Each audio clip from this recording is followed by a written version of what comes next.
দুই চারটে মারা পর মারা যাবে, দুই চারটা 10টা 20টা মারা পর মারা যাবে।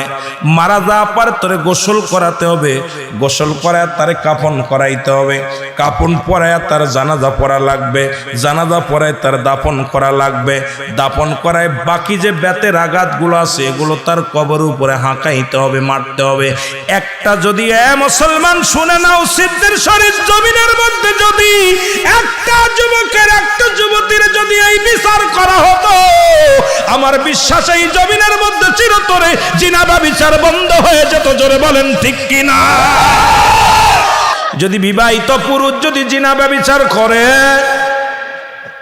এ যুবক দিলের কান্ডা লাগা শুনে লও, বিবাহিত পুরুষ বিবাহিত নারী যদি জিনা করে ব্যভিচার করে, পরক্রিয়া করে যদি ধরা পড়ে গো, ভালো করে শুনে নেন, এই বিবাহিত নারী বিবাহিত পুরুষের নাভি পর্যন্ত মাটির নিচেই পুঁততে হবে, বুক পর্যন্ত। এবার তাকে কঙ্কার মারতে হবে, পাথর ছুঁড়ে মারতে হবে। যতক্ষণ পর্যন্ত মৃত্যুবরণ করবে না ততক্ষণ পর্যন্ত তার মারা বন্ধ করা যাবে না। যখন নিশ্চিত হয়ে যাবেন মৃত্যুবরণ করেছে, তখন তাকে কয়টা মাটি করে আবার উঠাইবেন, উঠায়া তার জানাজা পড়া যাবে না, তার কাফন দেওয়া যাবে না, দাফন দেওয়া যাবে না। ওই বিবাহিত নারী বিবাহিত পুরুষকে কুকুর শেল দিয়ে খাওয়াইয়া দিতে হবে লাশটারে। এই দুনিয়ার মধ্যে বিবাহিত নারী বিবাহিত পুরুষ কোনো কি পাবে না, জানাজা পাবে না, কোনো কাফন পাবে না, কোনো দাফন পাবে না, তার দেহটা কুকুর শেল দিয়ে খাওয়াইয়া দিতে হবে। একটা যদি আপনার জমিনের মধ্যে যদি একটা বিচার করা হতো গো, যেহেতু বাংলাদেশটা 90% মুসলমানের দেশ, এই দেশে কোরআনের আইন চালু করতেই হবে আর হাদিসের আইন চালু করতেই হবে। কোরআন হাদিস যদি মানিয়ে একটা বিচার করা হতো, আমার দেশ থেকে চিরতরে জিনা ব্যভিচার পালায়া যেত। জোরে বলেন ঠিক কিনা? এর দুর্নীতির ওই রাকরায় বসে জাহির করে জ্ঞান, কলম দিয়া কামায় টাকা আবার ধরে সাধুর ভানরা, শিক্ষিত শয়তানরা, শিক্ষিত শয়তানরা। একটু জোরে বলতে পারবেন? ওরা শিক্ষিত শয়তানরা, শিক্ষিত। এর দুর্নীতির ওই রাকরায় বসে জাহির করে জ্ঞান, বলেন জাহির করে, সাউন্ড বাড়াও। এর কলম দিয়া কামায় টাকা, কলম দিয়া আবার ধরে সাধুর ভানরা, শিক্ষিত শয়তানরা। ওরা হলো জাতির নাকি মহামারী মহাতন, ফাইলে কলম ঠেকাইয়া সালাইউরা নির্যাতন। ঘুষের টাকায় ওদের ভুড়ি, ঘুষের টাকায় ওদের ভুড়ি করে যে টান টান। ওরা শিক্ষিত, ওরা শিক্ষিত শয়তান, ওরা শিক্ষিত। স্কুল কলেজের দিকটা ভাই দেখো না চোখ মেলিয়া, মেয়েরা সব বই ছাড়িয়া আছে শুধু প্রেম লইয়া, ঠিক কিনা? আরে প্রেম, প্রেমের অবস্থা খুব খারাপ। হাতের মধ্যে নাম লেখে কেটে কেটে, আহা কেটে কেটে লিখতেছে বি যোগ সি, ডি যোগ আর, আর যোগ ডি, পাইলেও কি যোগের ভিতর? জোরে বলেন ঠিক কি? আমরাও তো লেখাপড়া করেছি, গাছের মধ্যে, কলেজের মধ্যে, মাদ্রাসার মধ্যে, মসজিদের দেখি মেম্বারও লেখে তো বি যোগ সি। জোরে কর ঠিক কি? মাঝে মাঝে কয়েকদিন আগে নামাজ পড়তে ঢাকা এক মসজিদে দেখলাম মসজিদের মেম্বারের পাশে লিখে দিচ্ছে একদম বালা কই ইট দিয়ে লিখে দিচ্ছে বি যোগ বি। চিন্তা করলাম বি যোগ বি, একটা জিগ ছেলের দিকে এদিকে কি তা কয়, ইটার ভিতরে কি পাইল রে? কয় হুজুর বিতে বাবু, বিতে বিথি। ওরে বাবা, আমার বুঝাই দিতেছে, কয় হুজুর বোঝেন নাই, এইটা হলো বেটা, এটা ছেড়ি।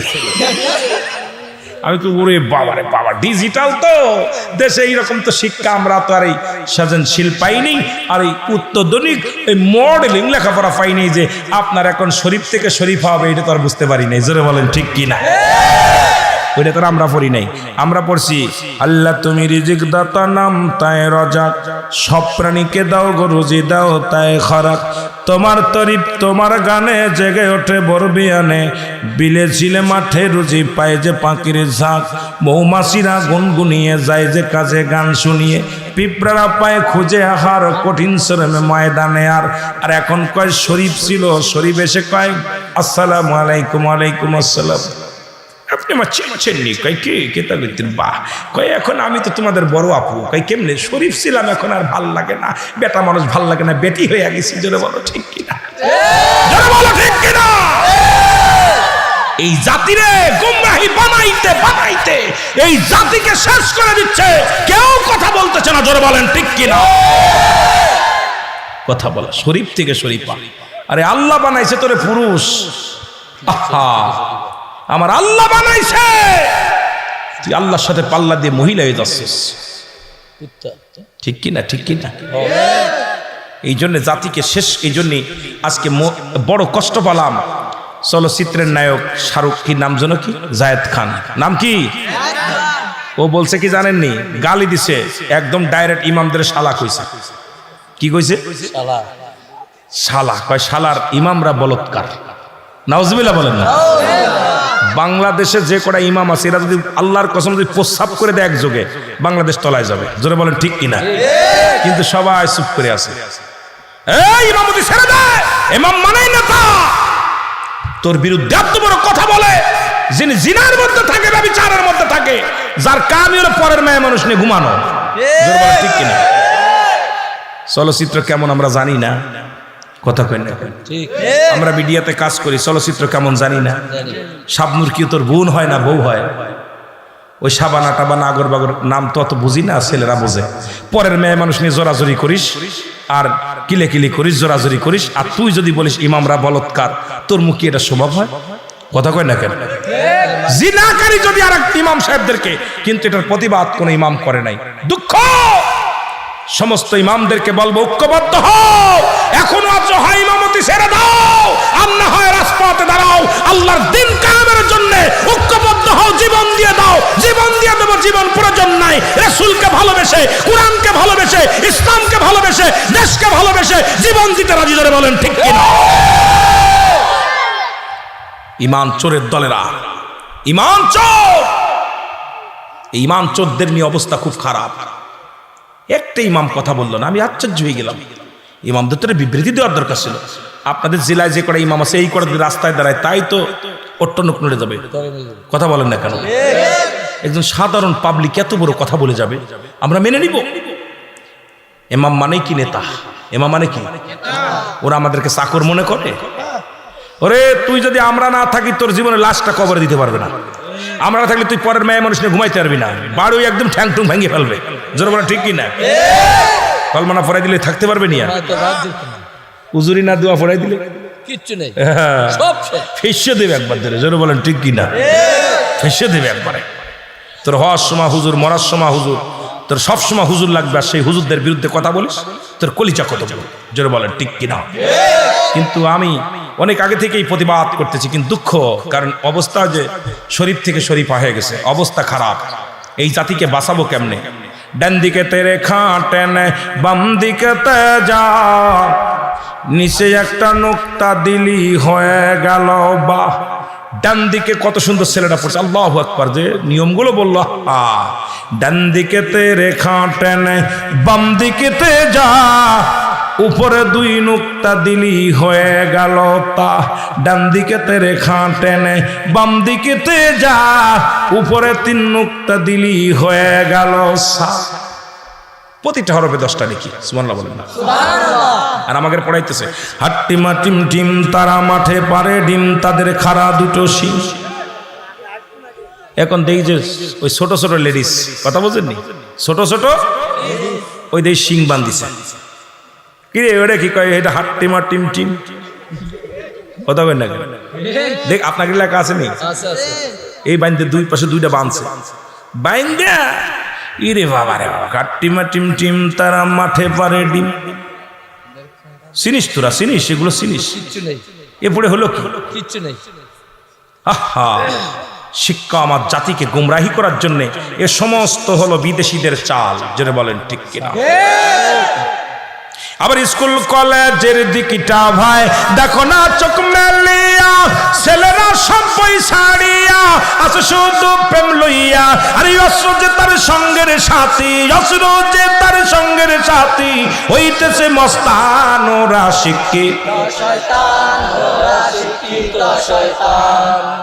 স্কুলে আগে আমরা মুরব্বীরা পড়তো কলম আর খাতা ছিল, বই ছিল, আর এখন ওই ব্যাগের ভিতর নেয় পিস্তল, ভালো ভালো ভালো ভালো ড্যাগার।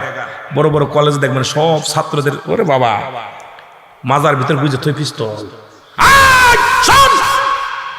আমরাও তো লেখাপড়া করেছি, আমাদের বোমা লাগে নাই, পিস্তল লাগে নাই, আমাদের লাগছে কলম আর খাতা, জোরে বলেন ঠিক কিনা। প্রতিটা বিশ্ববিদ্যালয় সমাজ সোনা ছেলেগুলো জাতিগুলো শেষ করে দিল, শেষ করে দিল। স্কুল কলেজে পড়ে তাদের হাতে পিস্তল, তাদের হাতে বড় বড় ড্যাগার, আশ্চর্য হয়ে যায়। থাকবে তাদের হাতে থাকবে কি? কলম আর খাতা, জোরে বলেন ঠিক কিনা। বই খাতা কলম, কত কষ্ট করে বাবা মা টাকাগুলো দিতেছে, আর ওরা বইয়া বইয়া অফিসে বইয়া খায়, আর রাত ভরে বন্ধু কয়, বন্ধু বইয়া আপনার ছুরিতে দাঁত দেয়, কারো জবাই করবা। দেখেন না অবস্থা, কি অবস্থা। আহা, ওই যে আমাদের কুষ্টিয়ার আব্রাহা করে চিরতরে বন্ধুরা শেষ করে দিল। আহা, কিভাবে শেষ করে দিল? পিটায় পিটায় শেষ করে দিল। অসংখ্য কলেজ, যেহেতু অসংখ্য কলেজের সামনে যাওয়া হয়, অনেক বিদ্যালয় যাওয়া হয়, আজকে প্রতিটা শিক্ষকের সাথে ছাত্রর কোনো সম্পর্ক নাই, ভালো নাই। কারণ যদি কোনো শিক্ষক একটু ভালো লেখাপড়া করায়, ছাত্র তারা দেখতে পারবে, যেটা বলে ঠিক কিনা। আল্লাহ তোদেরকে আমি বলতেছি, তোরা লজ্জা থাকলে ভালো, যদি লজ্জা না থাকলে লজ্জাপতির পাতা বাটি খাস, তারপরে ভালো হ, এগুলো ছেড়ে দে। তবে আমার বিশ্বাস আজকে যারা বসেছে এগুলোর মধ্যে কেউ নাই, যদি থাকতো এরা এখানে আসতো না, জোরে বলেন ঠিক কিনা। আল্লাহ কবুল করুক। আজকে যারা যুবক আছে, আল্লাহ এদের জন্য আল্লাহ দয়া করে, আল্লাহ যুব বেকারদের জন্য বেকারত্ব দূর করে দেয়, জোরে বলেন আমিন। মুহাব্বতে দুরূদ শরীফ পড়েন, আল্লাহুম্মা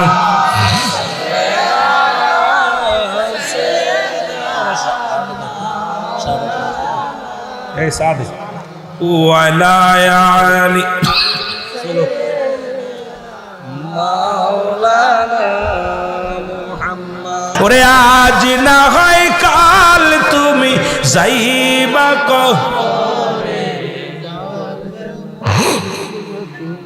আরো জোরে বলেন, যাবার সময় দেখবে চেয়ে গো তোমার সবই রইল, যাবার সময় দেখবে চেয়ে গো তোমার সবই রইল।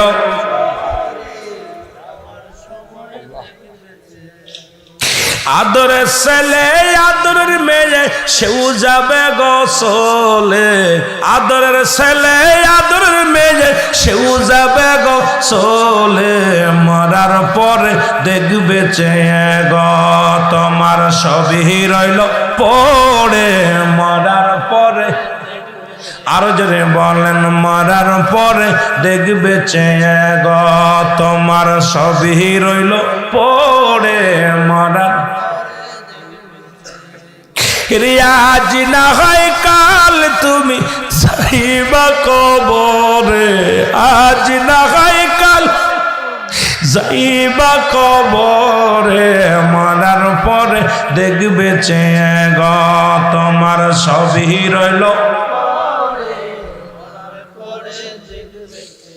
কুল্লু মান আলাইহা ফান, সব শেষ করে দিবে আল্লাহ, কিচ্ছু থাকবে না।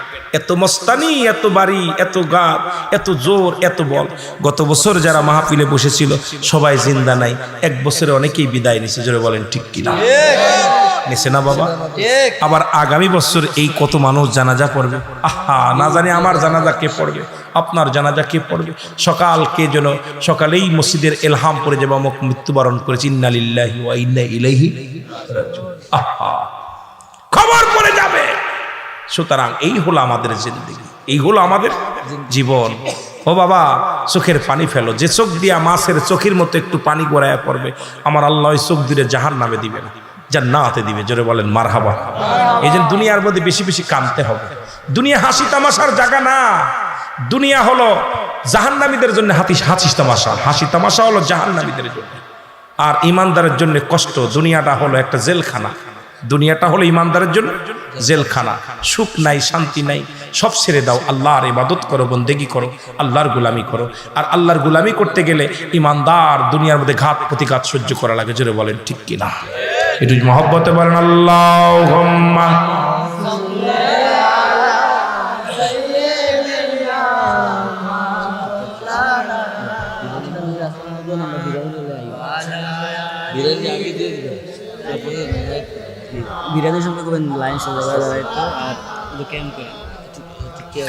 মুসলমান গভীর মনোযোগ, আমি যে কথা বলতে চাইলাম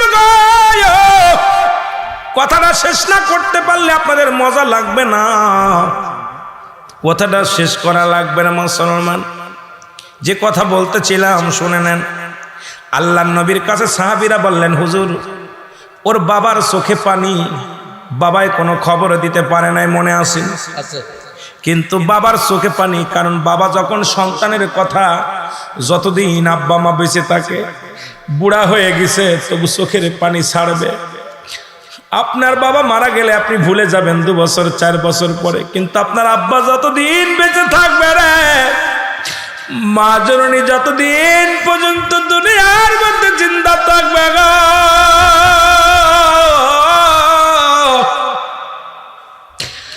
আমারে দেখে বলবে, মাওলানা সাহেব আমার ছেলেটা আপনার মতো চেহারা ছিল, আজকে নাই।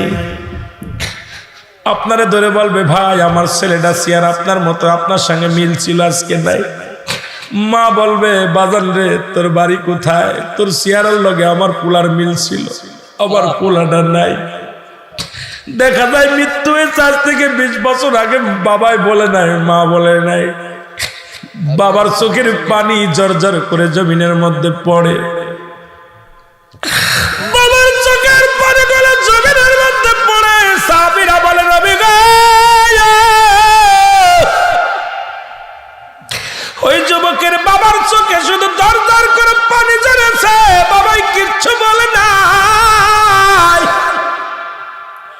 নবী বলে, আমার আর বুঝতে বাকি নাই, আমি নিজেই যাব রে। আল্লাহর নবী চলে গেলেন, যুবকের বাড়িতে চলে গেলেন, সালাম দিলেন, আসসালামু আলাইকুম ইহালাল বাইত। ভিতর থেকে আওয়াজ আসে, ওয়ালাইকুম আসসালাম। নবী বলেন, ভিতরে আসতে পারিনি। বলে, আসেন। বলে, যুবকের বাবা, আমার যুবক সাহাবী কই? ভিতরে বসতে দিলেন। সাহাবীর বাবা বলে, হুজুর আমি কিচ্ছু বলতে পারি না। বলে, আপনার ছেলে কোথায়? বলেন, আমি কিচ্ছু বলতে পারি না। আজ 3টা দিন আমি নবীর পাশে সালাত আদায় করতে যায় না, নামাজ আদায় করতে যায় না। এ যুবক বন্ধুরা শোনো, আল্লাহর নবী হঠাৎ নিচের দিকে তাকাইলেন, দেখে নতুন মাটি খোঁড়া, ঘরের মধ্যে মাটি খোঁড়া। নবীজি বললেন, সাহাবীর বাবা গো, আগে বলো তোমার ঘরের মধ্যে কেন মাটি খোঁড়া? বলে, হুজুর যেহেতু আপনি টের পেয়ে গেছেন, আপনার কাছে আর লুকাবো না। আমার যুবক, আমার কলিজার টুকরা সন্তান, আমার এই কলিজার টুকরা, আমার নয়নমণি, আমি তার সিধ বিদায় করে এই কবর দিয়ে রাখছি ঘরের মধ্যে। জোরে বলো আল্লাহু আকবার। আল্লাহর নবী বলে, সাহাবীরা রে, আমার যুবক মারা গেল, আমাকে খবর দিলা না। আমার যুবক সাহাবী মারা গেল, কেউ জানলাম না। আর ঘরের মধ্যে কেন দাফন দিছো আগে বলো। বলে, হুজুর আমি কিছু বলতে পারি না, তবে আমার কাছে একটা প্রমাণ আছে, একখানা চিঠি, একখানা কাগজ। কাগজখানা এনে দিলেন হুজুরের হাতে, নবীজির হাতের মধ্যে। নবীজি কাগজখানা পড়ে দেখে, বাবা যান, আমি আপনার কলিজার টুকরা সন্তান, বাবা গো আপনার হক আদায় করতে পারলাম না, আমি রাতের অন্ধকারে মারা যাব। বাবা গো যদি মারা যায়, আমার দেহখানা কোনো মানুষ যেন দেখতে না পায়, আমার লাশটা আপনি নিজে হাতে দাপন করবেন, নিজ হাতে কাপড় পরাইবেন, নিজ হাতে গোসল করাইবেন, আর ঘরের মধ্যে দাপন করে রাখবেন, পৃথিবীর কোনো মানুষ যেন জানতে না পারে। আল্লাহর নবী একটা চিৎকার মেরে বলে, সাহাবী রে,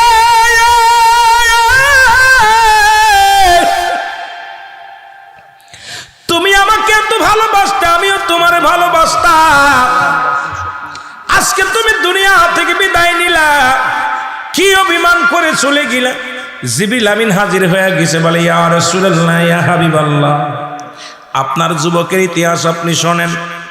এই যুবকই মসজিদের পাশের মহিলা চেষ্টা করেছিল তার সঙ্গে জিনা ব্যভিচার করার জন্যে। যখন রাতের অন্ধকারে তার ঘরের মধ্যে ব্ল্যাকমেন করে নবী গো, তখন সে আল্লাহকে ভয় পেয়েছে, আপনাকে ভয় পেয়েছে, ইসলামকে ভালোবেসেছে। সে চিৎকার পেরে বেহুশ হয়ে যায়। এরপরে তার দেহখানা নিয়ে বাইরে রাখা হয়। যুবক মনে করছে আমি বেহুশ হয়ে পড়েছিলাম, হয়তো এলাকার মানুষগুলো আমাকে উদ্ধার করেছে, ইসলামের কলঙ্ক আসবে, বলবে নবীর সাহাবী জিনা করতে যে ধরা পড়ছে, মারা গেছে, নবীর সাহাবী অমুক মহিলার ঘরে একটা পড়েছে, কলঙ্ক হয়ে যাবে, রাসূলুল্লাহর কলঙ্ক হবে, ইসলামের কলঙ্ক হবে, কোরআনের কলঙ্ক হবে, হাদিসের কলঙ্ক হবে। ইয়া রাসূলুল্লাহ, ইয়া হাবিবাল্লাহ, এই কারণে তার সন্তান বাবার কাছে বলেছে, বাবা গো, দুনিয়ার কেউ যেন টেন না পায়, আপনি আমারে কবর দিবেন, ঘরের মধ্যে আমার জানাজা করে রেখে দিবেন। আমার মুসলমান শুনে নাও, আমার নবী একটা চিৎকার মেরে বলে, সাহাবী রে, তুই আমার এত ভালোবাসিস রে, ওর ইসলামকে এত ভালোবাসিস, ইসলামের কলঙ্ক লেগে যাবে রে, এই কারণে জীবন দিয়া প্রমাণ করে দিলি মুসলমান জিনা করে না, ইসলামের মধ্যে জিনা ব্যভিচার নাই। মুসলমান শুনে নাও, শুনে নাও, দিলের কান্ডা লাগা শুনে নাও।